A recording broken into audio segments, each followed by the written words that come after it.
नमस्कार दोस्तों, स्वागत है आपका हमारे YouTube चैनल चरतारी क्लासेस में। दोस्तों, इंडियन हिस्ट्री का आज ये 13वां लेक्चर है दोस्तों। और इसमें आज हम यहाँ पे गुप्त काल के बारे में, गुप्तकालीन प्रशासनिक व्यवस्था किस प्रकार की थी, सामाजिक व्यवस्था, आर्थिक व्यवस्था किस प्रकार की थी गुप्त काल के दौरान, ये हम यहाँ पे चर्चा करने वाले हैं। साथ साथ आर्थिक व्यवस्था कौन कौन से कर लिए जाते थे सामान्य जनता से, ये सारे टॉपिक दोस्तों हम इस वीडियो में, इस 13वें लेक्चर में यहाँ पे डिस्कस करने वाले हैं। पिछला लेक्चर में हम आपको गुप्त काल के जितने भी प्रमुख शासक हो चुके हैं, जितने भी प्रमुख शासक हुए थे उनके बारे में बता चुके हैं और काफी इंपॉर्टेंट वीडियो थी। तो जिन्होंने अभी तक दोस्तों पिछले लेक्चर नहीं देखे, हम यहाँ पे बिल्कुल एक सीरीज चला रहे हैं इंडियन हिस्ट्री की, और शुरू से लेकर और जितनी भी इंडियन हिस्ट्री है कंप्लीट हम इसको करेंगे इसी प्रकार से। तो आप प्रत्येक वीडियो को दोस्तों जरूर देखें, क्योंकि अगर आप पिछली वीडियो नहीं देखते हो तो नेक्स्ट वीडियो कहीं ना कहीं आपके लिए दिक्कत खड़ी करेगी, आपको समझने में दिक्कत होगी। तो लगातार कंटिन्यू आपको प्रत्येक दिन ये अपना टाइम टेबल आप बना सकते हैं और इसके नोट्स बनाना है जो भी वीडियो आती है। काफी डिटेल्स में आपको इंडियन हिस्ट्री में दोस्तों यहाँ पे इंडियन हिस्ट्री कंप्लीट कराई जा रही है। तो शुरू करते हैं दोस्तों आज का लेक्चर, गुप्तकालीन प्रशासनिक व्यवस्था, सामाजिक व्यवस्था और आर्थिक व्यवस्था। अब देखो, गुप्त काल में सबसे बड़ा क्या होता, शासक होता था, जो पूरे साम्राज्य का क्या होता, मतलब साम्राज्य में पूरे साम्राज्य किसके अधीन होता था, शासक के अधीन होता था। और गुप्त शासकों को क्या कहा जाता था, परमेश्वर या महाराजराज, या इनको परम भट्टारक भी कहा जाता था।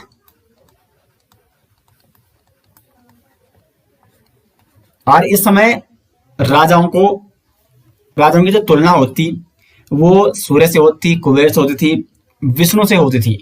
कहीं ना कहीं राजा को भगवान का एक क्या माना जाता था, भगवान के रूप में उसको देखा जाता था। तो गुप्त शासक में परमेश्वर, महाराजराज या परम भट्टारक की उपाधि दी जाती राजाओं को। और इसमें जो सबसे बड़ा अधिकारी हुआ करता था गुप्त साम्राज्य में, उसको कुमारा मात्य कहा जाता। वैसे जो कुमारा मात्य होता था ये राजा का ही कुमार यानी राजा का पुत्र ही होता था, जो कि प्रांत को संभालता। देखो, ये आपका साम्राज्य है, ये गुप्त वंश का क्या है, पूरा साम्राज्य है। और कुछ विशेष क्षेत्रों को यहाँ पे प्रांतों में विभाजित किया जाता था, जहाँ का शासक कौन होता, जहाँ की देखभाल करने का दायित्व किसको दिया जाता था, कुमारों को। जो राजकुमार होते थे, जो राजाओं के पुत्र होते थे, कुमारा मात्य उनको कहा जाता था। उन्हें इन प्रांतों की देखभाल के लिए विशेष तौर पर रखा जाता था। तो इसलिए इसको सबसे बड़ा अधिकारी कहा जाता था गुप्तकालीन प्रशासनिक व्यवस्था का। अब प्रशासनिक व्यवस्था देखते हैं कि साम्राज्य से लेकर, यानी जो राज्य था वहां से लेकर, और सबसे छोटी इकाई जो ग्राम था वहां तक इनकी प्रशासनिक व्यवस्था किस प्रकार थी गुप्तों की। तो देखो, राज्य या साम्राज्य, यहाँ का शासक कौन है, यह है राजा, स्वयं राजा। और राज्य को वैसे राजा कुछ प्रांतों में विभाजित करते, और फिर उन प्रांतों को या कई बार प्रांतों में विभाजित न करके राज्य को सीधे कुछ देशों में विभाजित किया जाता था। जैसे आज क्या है, आज तो हम सबसे बड़ा इकाई क्या है, मतलब जो सबसे बड़ा वो तो देश है हमारा, जैसे भारत देश है। भारत को राज्य में विभाजित किया गया है, प्रत्येक राज्य को जिलों में विभाजित किया गया है, जिलों को ब्लॉक में विभाजित किया गया है, और फिर ब्लॉक को किस में विभाजित किया गया है, क्षेत्र पंचायतों में विभाजित या ग्राम सभाओं में विभाजित किया गया है। ग्राम जो कि आज भी सबसे छोटी इकाई है। तो उसी प्रकार दोस्तों उस समय प्रशासनिक व्यवस्था हुआ करती थी, लेकिन उस समय जो साम्राज्य था पूरा, उसको राज्य कहा जाता था, जहां का शासक था राजा। और राज्य को छोटे छोटे देशों में बांटा जाता था, और देश वहां का शासक कौन था, वो था गोपना। प्रत्येक देश का वहां का एक क्या होता, शासक होता, जो वहां का अधिकारी होता था, उसको गोपना कहते थे। फिर देश को, प्रत्येक देश को भुक्ति में बांटा जाता था, और इस भुक्ति का जो अधिकारी या शासक होता था उसको उपरी कहते थे। भुक्ति को फिर विश्व, या इसको जनपद भी कहते, जिला भी कहते, विश्व में बांटा जाता था। और विश्व का जो अधिकारी होता था उसको विश्वपति कहा जाता था। विश्व को फिर बीथी में बांटा जाता, जैसे आज का ब्लॉक है। और बीथी, या इस बीथी को क्या कहा जाता है, इसको पेट भी कहा जाता था, पेट। और यहाँ का जो अधिकारी होता उसको पेटपति कहते थे। और फिर पेट या बीथी को विभाजित किया गया था कई ग्रामों में। और प्रत्येक ग्राम का जो अधिकारी है, जो शासक होता था, उसको जैसे आज प्रधान होता है तो वैसे वहां क्या होता, ग्रामीक होता था। और ग्रामीक यानी प्रत्येक ग्राम के जो अन्य सदस्य होते थे, जैसे आज वार्ड सदस्य होते हैं, वैसे वहां पे महत्तर हुआ करते थे। ग्राम का जो अधिकार था उसको ग्रामीक, और ग्राम के अन्य प्रमुख सदस्य जो हेल्प करते थे ग्रामीक को, उन्हें महत्तर कहते थे। और सबसे छोटी इकाई, गुप्त प्रशासन की सबसे छोटी इकाई कौन थी प्रशासनिक व्यवस्था की, वो थी ग्राम। तो आज का उदाहरण देखिए, मैंने आपको गुप्तकालीन प्रशासनिक व्यवस्था के बारे में यहाँ पे समझाने का प्रयास किया है। अब गुप्तकालीन में कुछ प्रमुख अधिकारी हुआ करते थे उस समय, इनके बारे में थोड़ा चर्चा कर लेते हैं। महासेनापति, जो महासेनापति हुआ करता, ये सेना का सर्वोच्च अधिकारी, सेना का सर्वोच्च अधिकारी हुआ करता था। दंडपाशिक, ये पुलिस विभाग का सर्वोच्च अधिकारी, पुलिस विभाग का सर्वोच्च अधिकारी हुआ करता दंडपाशिक। उसके बाद यहाँ पे महाभांडागाराधिकृत, ठीक है, महाभांडागाराधिकृत, तो ये होता था राजकीय कोष, यानी जो भंडारण कर रहा है राजकीय कोष का सर्वाधिक अधिकारी, यानी इसका विभाग कौन था, वो था, ये आप कोषा अध्यक्ष कह सकते हैं, जो कोष संभालता था, जो राजकीय कोष संभालता था, उसे कहा जाता था महाभांडागाराधिकृत। उसके बाद एक अन्य अधिकारी था महाअक्षपटलिक, ये था अभिलेख विभाग का अधिकारी, प्रमुख अभिलेख कहाँ लगाने हैं ये सब ये देखता था। अभिलेख विभाग कौन संभालता था, तो ये संभालता था महाअक्षपटलिक। और विनया स्थिति स्थापक, ये था शिक्षा अधिकारी, शिक्षा विभाग से संबंध था विनया स्थित स्थापक। तो ये कुछ प्रमुख अधिकारी हुआ करते थे गुप्त काल के दौरान। यहां तक आपको समझ में आ गया। उसके बाद अगर हम बात करें इनकी आर्थिक स्थिति का, उस समय अर्थव्यवस्था विशेष तौर पर कृषि पर चलती, और कृषि कर उस समय हुआ करता था गुप्त काल में 1/4 से लेकर 1/6, यानी जितनी उपज है कुल उपज का 1/4 से लेकर 1/6 भाग कृषि कर के रूप में दिया जाता था उस समय। उसके बाद कुछ अन्य करों के बारे में बात कर लेते हैं गुप्त काल के दौरान, जो प्रमुख अन्य कर लिए जाते हैं। यहाँ से मोस्ट इंपोर्टेंट कई बार एग्जाम में क्वेश्चन दोस्तों पूछे जाते हैं। जो भाग था ये एक प्रकार का क्या था, कर था, और ये राजा को दिया जाने वाला, ठीक है, राजा को दिया जाता था। अब ये कृषि कर है, ये भी इसी भाग के अंतर्गत आता था, क्योंकि राजा को ही एक कृषि का भाग दिया जा रहा है, 1/4 से लेकर 1/6 भाग दिया जा रहा है, तो ये राजा को दिया जाने वाला कर। उसके बाद भोग, तो ये क्या था दोस्तों, राजा को फल और सब्जी के रूप में भेंट दी जाती, और इसे कहा जाता था भोग, यानी राजा को भोग चढ़ाना।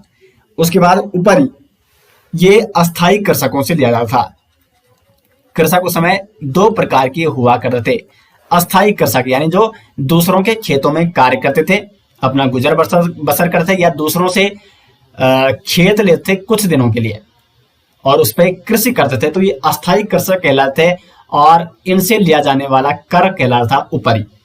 जबकि एक अन्य कर था उद्रंग, ये स्थायी कृषकों से लिया जाता था, जिनकी अपने खेत हैं, अपनी खेती कर रहे हैं, और इनको स्थायी कृषक कहा जाता था, और इनसे लिया जाने वाला कर उद्रंग कहलाता। तो एग्जाम में इस प्रकार के क्वेश्चन बनते हैं कि गुप्त काल में उद्रंग क्या था, एक अधिकारी था, एक कोई सेना थी, या कोई कर था, या कुछ अन्य ऑप्शन आ गए। तो उद्रंग क्या था, एक कर था, स्थायी कृषकों से लिया जाने वाला कर।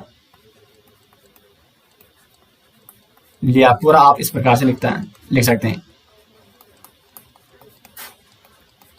उसके बाद हल दंड, ये हल लगने पे, ठीक है, हल लगाने पर लिया जाने वाला कर।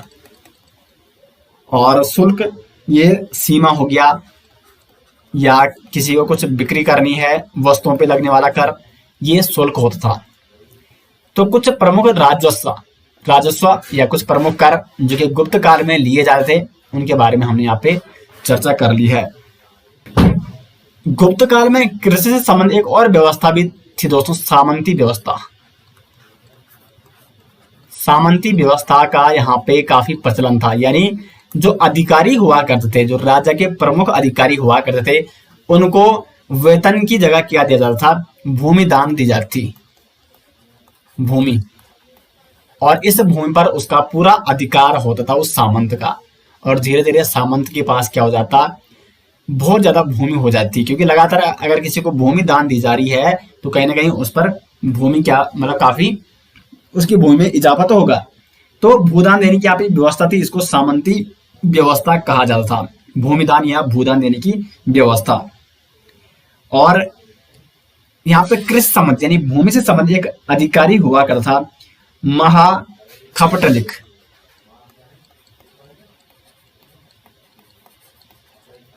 ये एक भू अधिकारी या भूमि अधिकारी हुआ करता है। इसका कार्य क्या था, तो जो भूमि आलेख है उनको सुरक्षित रखने वाला अधिकारी था महाखपटलिक। ये एक भू अधिकारी हुआ करता था गुप्त वंश में। आगे बढ़े, अगर इनकी मुद्राओं की बात करें तो ये दो प्रकार की विशेष तौर पर मुद्रा चलाई है गुप्त वंश के शासकों ने, स्वर्ण मुद्रा और चांदी की मुद्रा। तो स्वर्ण मुद्रा को गुप्त काल में किस नाम से जाना जाता था, दीनार के नाम से, जबकि चांदी की मुद्रा को रुपयक्का के नाम से जाना जाता था। तो एग्जाम में इस प्रकार का एक क्वेश्चन बन सकता है, रुपयक्का कहते थे चांदी मुद्रा को और दीनार कहते थे स्वर्ण मुद्रा को। तो ये आप जरूर नोट यहाँ पे कर सकते हैं। उसके बाद अगर बात करें इनकी सामाजिक व्यवस्था की, तो दोस्तों इनकी सामाजिक व्यवस्था थी पितृसत्तात्मक। पितृसत्तात्मक यानी पुरुष प्रधान समाज हम जिसको कह सकते थे। और यहाँ पे जब ये पितृसत्तात्मक व्यवस्था देखने को मिलती है तो इसमें पत्नी को बिल्कुल निजी संपत्ति माना जाता था। पत्नी को क्या माना जाता, निजी संपत्ति माना जाता था। उसके बाद यहाँ पे समाज जातियों और उपजातियों में बटा हुआ था, यानी जो वर्ण व्यवस्था थी, वर्ण व्यवस्था ये काफी यहाँ पे प्रचलन में थी। यानी आप कह सकते हैं कि गुप्त काल में भी समाज छोटी छोटी जातियों, बड़ी बड़ी उपजातियों, इनमें विभाजित हो रखा था। और विशेष तौर पर गुप्त काल में ये देखने को मिलता है कि यहाँ पे जो अछूत थे, यानी जो निम्न जाति के लोग थे, उनकी संख्या में, और विशेष तौर पर जो चांडाल थे उनकी संख्या में यहाँ पे वृद्धि देखने को मिलती है। उसके बाद गुप्तकालीन समाज में यहाँ पे पर्दा प्रथा देखने को मिलती है, सती प्रथा यहाँ पे देखने को मिलती है। सती प्रथा का जो प्रथम अभिलेखीय साक्ष्य वो भी हमें गुप्त काल के दौरान ही मिलता है। दोस्तों पिछली वीडियो मैंने आपको एरण अभिलेख के बारे में बताया था, एरण अभिलेख, और ये एरण अभिलेख दोस्तों इसमें विवरण मिलता है सती प्रथा का, यानी सती प्रथा का प्रथम अभिलेखीय साक्ष्य हमें गुप्त काल के दौरान मिलता है एरण अभिलेख से। ये एरण अभिलेख किसका है, तो यह है भानुगुप्त का, गुप्त शासक भानुगुप्त का। और भानुगुप्त का दोस्त था गोपराज। इसकी मृत्यु हो जाती है हुण आक्रमण के दौरान, और गोपराज की पत्नी दोस्तों क्या हो जाती है, अग्नि में जलकर सती हो जाती है। और इसका उल्लेख देखने को मिलता है एरण अभिलेख में। यानी सती प्रथा का प्रथम अभिलेख का साक्ष्य कहां से प्राप्त हुआ, गुप्त काल में प्राप्त हुआ एरण अभिलेख से। और उसके बाद यहाँ पे नियोग प्रथा का प्रचलन भी था। नियोग प्रथा लगातार उत्तर वैदिक काल से चलते हुए आ रही है। नियोग प्रथा के बारे में मैंने आपको कई बार वहां पे उत्तर वैदिक काल में भी समझाया था। तो कुल मिला के स्त्रियों के लिए उतनी अच्छी यहाँ पे स्थिति नहीं थी, क्योंकि पितृसत्तात्मक पुरुष प्रधान यहाँ पे समाज हुआ करता था और स्त्रियों को निजी संपत्ति यहाँ पे माना जाता था। तो इसलिए यहाँ पे पर्दा प्रथा, सती प्रथा और नियोग प्रथा का प्रचलन तीव्रता से होता है गुप्त काल में। अगर हम इनकी धार्मिक स्थिति के बारे में अगर बात करें गुप्त काल में, तो धार्मिक स्थिति में अगर देखें तो यहाँ पे वैष्णव धर्म का विस्तार अत्यधिक हुआ, यानी हिंदू धर्म का विस्तार देखने को मिला था। और इसका सबसे बड़ा उदाहरण देखने को मिलता है कि गुप्त काल के दौरान उत्तर प्रदेश के ललितपुर जिले के देवगढ़ में बेतवा नदी के तट पर स्थित है गुप्तकालीन दशावतार मंदिर। दशावतार, 10 अवतार किसके हैं, वैष्णव धर्म में भगवान विष्णु के। तो भगवान विष्णु के 10 अवतारों से संबंध है ये दशावतार मंदिर, यानी ये भगवान विष्णु का मंदिर है उत्तर प्रदेश के ललितपुर जिले के देवगढ़ में बेतवा नदी के तट पर। और ये मंदिर दशावतार मंदिर कब का है, तो ये है गुप्त काल का। यानी यहाँ पे वैष्णव धर्म का विस्तार अत्यधिक देखने को मिलता है गुप्त काल के दौरान। लेकिन इसका मतलब ये नहीं है कि अन्य धर्मों का यहाँ पे विस्तार नहीं हुआ। विशेष तौर पर अगर बात करें बौद्ध धर्म की, क्योंकि देखो यहाँ पे होता क्या था, इससे पहले जो ये वैष्णव धर्म था, जो हिंदू धर्म था, इनका उतना यहाँ पे विस्तार नहीं हुआ था। इनका सर्वाधिक विस्तार होता है गुप्त काल में। अब बौद्ध धर्म का विस्तार मतलब काफी समय से हो रहा था, और ऐसा नहीं था कि बौद्ध धर्म की स्थिति यहाँ पे खराब थी। बौद्ध धर्म से संबंधित नालंदा विश्वविद्यालय की स्थापना की जाती है कुमार गुप्त द्वारा, जो कि शिक्षा का एक बहुत बड़ा केंद्र बन चुका था। तो ये आपका बौद्ध धर्म से संबंध था। तो यहाँ से स्पष्ट हो जाता है कि बौद्ध धर्म की स्थिति भी यहाँ पे अच्छी थी, लेकिन वैष्णव धर्म का विस्तार यहाँ पे अत्यधिक हुआ। उसके अगर बात करें गुप्तकालीन प्रमुख मंदिरों की, तो गुप्त काल में यहाँ पे दोस्तों क्या होता है, जो मंदिर निर्माण शैली है, इस कला का जन्म किस काल में हुआ? मंदिर निर्माण शैली, जो ये कला है, इसका जन्म गुप्त काल में देखने को मिलता है। इससे पहले आपने किसी मंदिर के निर्माण के बारे में सुना होगा? बिल्कुल नहीं। मौर्य साम्राज्य इतना बड़ा साम्राज्य था, उसमें भी किसी ऐसे विशेष मंदिर का निर्माण नहीं होता है। लेकिन अधिकांश मंदिरों का जो निर्माण होता है वो गुप्त काल में होता है। तो इसीलिए कहा जाता है कि गुप्त काल में मंदिर निर्माण शैली कला का जन्म हुआ था। और यहाँ पे जो प्रमुख मंदिर है, एरण का विष्णु मंदिर, ये मध्य प्रदेश में है। मध्य प्रदेश में ही एरण अभिलेख भी प्राप्त हुआ था। और यहाँ पे एरण का विष्णु मंदिर, ये भी मध्य प्रदेश में है। गुप्त काल के दौरान इसका निर्माण किया गया है। उसके बाद दशावतार मंदिर, विष्णु के 10 अवतारों से संबंधित मंदिर है, उत्तर प्रदेश में स्थित है, और इसका निर्माण भी गुप्त काल में देखने को मिलता है। जिससे ये स्पष्ट होता है, देखो इन मंदिरों से, विष्णु मंदिर हो गया, दशावतार मंदिर हो गया, इससे वैष्णव धर्म का जो यहाँ पे क्या हुआ, विस्तार हुआ, वो अत्यधिक देखने को मिलता है। भूमरा का शिव मंदिर, ये भी मध्य प्रदेश में है, और इसका निर्माण भी गुप्त काल के दौरान किया गया था। तो ये कुछ प्रसिद्ध मंदिर थे दोस्तों। वैसे बहुत सारे मंदिरों का निर्माण हुआ था गुप्त काल के दौरान। अब हम यहाँ पे आगे बढ़ते हैं और साहित्य के बारे में जानने का प्रयास करते हैं। गुप्त काल के दौरान बहुत सारे साहित्यकार हुए हैं, प्रसिद्ध रचनाकार हुए हैं, जिन्होंने अपनी प्रमुख रचनाएं लिखी हैं। और ये रचनाएं काफी महत्वपूर्ण स्थान रखते हैं स्थान में, क्योंकि इन रचनाओं से हमें बहुत सारे साम्राज्यों के बारे में, बहुत सारे वंशों के बारे में, बहुत सारे राजाओं के बारे में जानकारी देखने को यहाँ पे मिलती है। तो प्रमुख साहित्यों के बारे में चर्चा कर लेते हैं गुप्त काल के दौरान जिनकी रचना हुई है। जैसे यहाँ पे है अभिज्ञान शाकुंतलम। अभिज्ञान शाकुंतलम में शकुंतला की प्रेम कहानी का वर्णन देखने को मिलता है। शकुंतला और दुष्यंत, जिनका पुत्र भरत भी था, जिनके नाम पर भारत का नाम पड़ा। तो अभिज्ञान शाकुंतलम की रचना की कालिदास ने। उसके बाद मालविकाग्निमित्र, इसकी रचना भी किसने की है दोस्तों? कालिदास ने की है। मालविका और अग्निमित्र की का प्रेम संबंध, ठीक है, प्रेम कहानी का विवरण मिलता है मालविका अग्निमित्र में, मालविका और अग्निमित्र। और ये अग्निमित्र कौन था? तो ये था शुंग वंश का शासक, जो पुष्यमित्र शुंग था, उसका पुत्र था दोस्तों अग्निमित्र। और इस अग्निमित्र को प्रेम हो जाता है मालविका से, और इनके प्रेम के बारे में विवरण देखने को मिलता है मालविकाग्निमित्र में, जिसकी रचना किसने की है? कालिदास ने की है। और ये मैंने आपको वैसे शुंग वंश में बता दिया था। तो यही, अगर आप देखो पिछली वीडियो अगर आपने देखी होगी तो आपको बिल्कुल यहाँ पे ध्यान आ गया होगा कि बिल्कुल ये मालविकाग्निमित्र में मालविका और अग्निमित्र की प्रेम कहानी का विवरण देखने को मिलता है। अग्निमित्र जो कि शुंग वंश का शासक था, पुष्यमित्र शुंग का पुत्र। तो अगर आप इतिहास लगातार स्टेप बाय स्टेप आगे बढ़ते हो तो काफी अच्छा आपको यहाँ पे सीखने को मिलता है। उसके बाद देवी चंद्रगुप्तम, इसमें देवी और चंद्रगुप्त के, जो चंद्रगुप्त द्वितीय था, उसकी प्रेम कहानी का विवरण देखने को मिलता है। और इसकी रचना किसने की थी दोस्तों? तो इसकी रचना की थी विशाखा दत्त ने। साथ ही साथ विशाखा दत्त ने मुद्रा राक्षस की भी रचना की है। मुद्रा राक्षस में हमें देखने को मिलता है मौर्य साम्राज्य का इतिहास और नंद वंश का इतिहास, किस प्रकार से नंद वंश का पतन होता है और किस प्रकार से नंद वंश के पतन के बाद वहां पे मौर्य साम्राज्य स्थापित होता है, इसका विवरण देखने को मिलता है मुद्रा राक्षस में, जिसकी रचना विशाखा दत्त ने की। उसके बाद चारुदत्तम, इसकी रचना की है भास ने।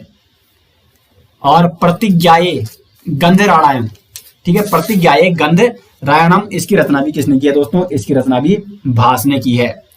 उसके बाद काव्य दर्शन की रचना की है दंडिन ने। पंचतंत्र, ये कई बार एग्जाम में पूछा जा चुका है, पंचतंत्र की रचना की है विष्णु शर्मा ने। और वृहत संहिता की रचना की है वराह मिहिर। तो ये सारे दोस्तों कई बार एग्जाम में ये पूछे जा चुके हैं। ये प्रमुख जो रचनाएं हुई है, ये सारी रचनाएं गुप्त काल के दौरान हुई है। और ये प्रमुख रचनाकार जो कि गुप्त काल के दौरान थे, इन्होंने ये रचनाएं रची है। तो काफी महत्वपूर्ण रचनाएं हैं जो कई बार एग्जाम में पूछी जा चुकी है। तो ये थी दोस्तों यहाँ पे गुप्तकालीन प्रशासनिक व्यवस्था, सामाजिक व्यवस्था, आर्थिक व्यवस्था और साहित्य और मंदिर निर्माण के बारे में हमने यहाँ पे चर्चा की। गुप्त काल के दौरान जो भी प्रमुख मंदिर निर्माण हुए हैं, प्रमुख साहित्यिक रचनाओं की रचना हुई है। तो काफी इंपॉर्टेंट ये था दोस्तों गुप्त काल, और ये हमारे यहाँ पे कंप्लीट समाप्त हो जाता है। और यहाँ से एग्जाम में बहुत सारे इंपॉर्टेंट क्वेश्चन पूछे जाते हैं।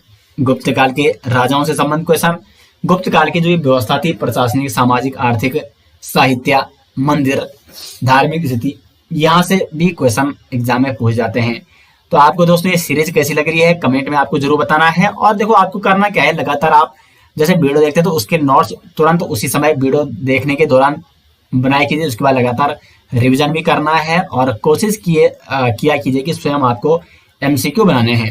अगर आप स्वयं एमसीक्यू बनाते हैं तो उससे आपको काफी बेनिफिट यहाँ पे देखने को मिलेगा। काफी आपको याद रहने का, मतलब जो जितने भी यहाँ पे फैक्ट है ये आपको सारे अधिक से अधिक याद हो जाएंगे बड़ी आसानी से। तो इस प्रकार से आपको पढ़ना है और काफी अच्छी तरीके से आपको यहाँ पे हिस्ट्री कराया जाएगा। तो आपको हमारी हिस्ट्री की सीरीज कैसी लग रही है दोस्तों जरूर बताएं, और अधिक से अधिक वीडियो को लाइक और शेयर जरूर करते रहें। मिलते हैं दोस्तों नेक्स्ट, तब तक के लिए धन्यवाद।